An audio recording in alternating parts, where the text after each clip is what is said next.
Let's listen to some of the sentiments that were on the floor of the National Assembly that are slightly outside what was on the impeachment motion. For there to be integrity in the political governance of our country, Rigathi Gachagua must. He has been attacking women, and especially members of parliament, me and others included. Kwa mfano, aliita mmoja wetu Mheshimiwa Jematia na kumuita malaya. Unapoita mwanamke yoyote malaya, umeita wamama wote wa Kenya malaya. He went ahead to refer to the members of parliament from Mount Kenya region as Gakonia and Kunda Gotome and Komereras, Honorable Speaker. That is not acceptable, Honorable Speaker. The Deputy President on that occasion did stand up and tell the President to our face that he had come down to get him from the Nyanza tour that we were undertaking, and that he had no business staying for too long in Nyanza. I looked at him and I wondered what was the problem with his compos mentis. In other words, was he of sound mind? If there is no other reason that has brought us here, Honorable Speaker, it is to protect the family that is being disinherited of their property under coercion, blackmail and threats. No, the former Deputy President of Kenya should know that when you touch anything of the offers, it is not Kenya Kwanza, it is not Azimio, but it is God Almighty that will put the fire on you. If the Deputy President had been quiet, he would have carried many people in this house. But he did not tame the tongue. Now, it's important to note that majority of those sentiments were not in the impeachment motion. So is this a political process, or is it based on facts? What's going on, and what must Senate do? Because this is the House that tries the impeachment. Yes, Gituku, now that is where the law comes in. And the law and our constitution is very clear that as much as impeachment is a political process, it must conform to the law and to the fair administrative actions that are required. So to that extent, it's quite sad that whoever crafted this particular process of the removal of the Deputy President may have, by that alone, gifted the Deputy President orders that he will receive in court, just by that process alone. Why do I say so? What you have already had is a clear indication that the first process, that is the trigger process, is already flawed. So that by the time you want to say that this trial is reaching the Senate, it must be anchored on a proper legal foundation. The moment the motion that is being discussed is actually set aside and other aspects outside the motion are actually being discussed and lead to a decision by the National Assembly, that by itself, you don't need to go further, is already a problem. So by allowing that alone, and my sister sits in that seat of the Speaker, that is already a problem, because that's where the Speaker needed to intervene. But even as we speak about that, Sam, the Speaker, who is supposed to be the neutral arbiter there, is already part and parcel of the accusers. And not only the Speaker, because even if the Speaker would have resigned, or not resigned, would have actually given way to the Deputy Speaker, the Deputy Speaker is actually also in that choir of attacking or making that decision. So it becomes very difficult for you to say that someone will get what we call a fair hearing at that part, as much as it's not a hearing, a fair position, because he's going to defend himself there. That again becomes a problem.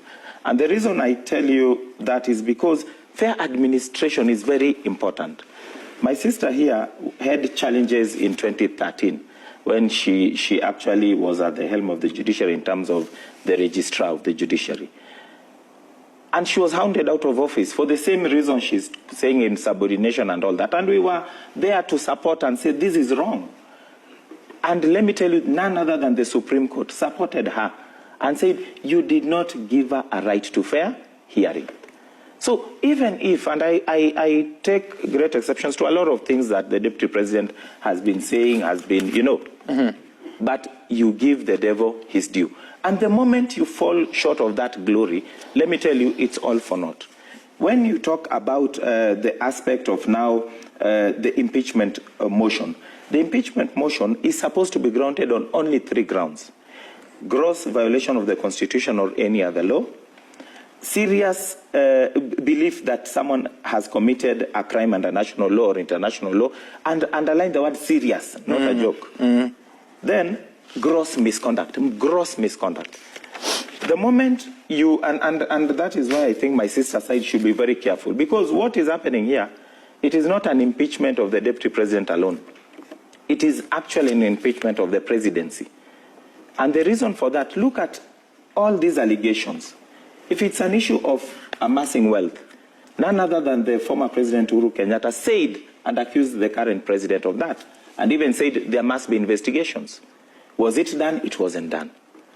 Now, when it comes to all these utterances of shares, the Deputy President, I think he has a very good legal team behind him.